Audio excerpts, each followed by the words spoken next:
para a crise de credibilidade vivida pelo jornal.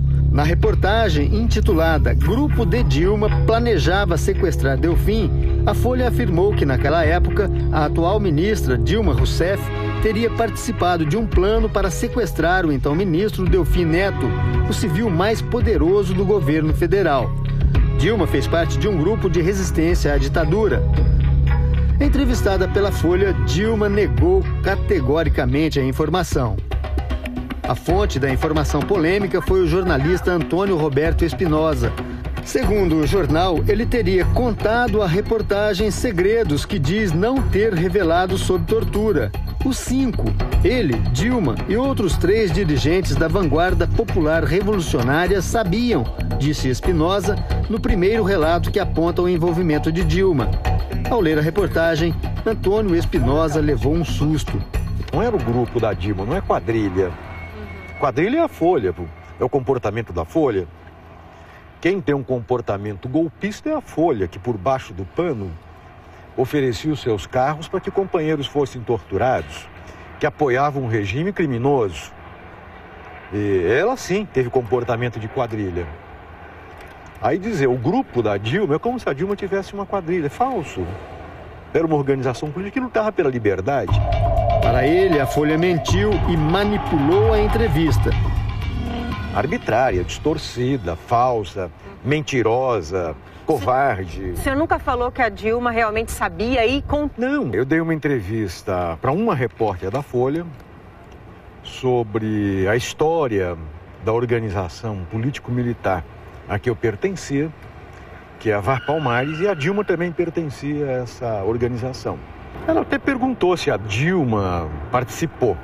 Eu falei, não, eu era o comandante militar. Espinosa enviou uma carta à Folha. Só depois de muita insistência conseguiu que a opinião dele fosse publicada no jornal. Lamento que o maior jornal brasileiro use a fonoportagem, o lamentável e preguiçoso vício da investigação por telefone. A Folha respondeu às acusações.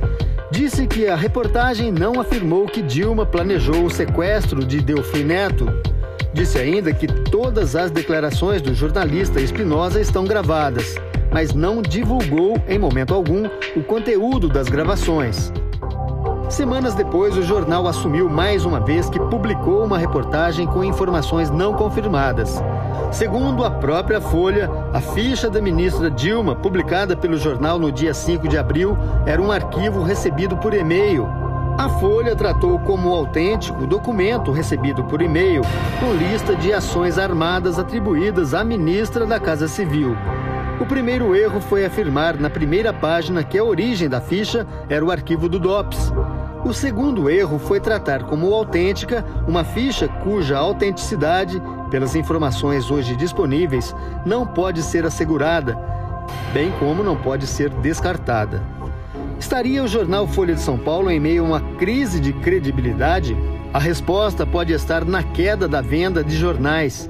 O IVC, Instituto Verificador de Circulação, mostra que em dezembro de 98, a Folha de São Paulo publicava 513 mil exemplares por dia em média.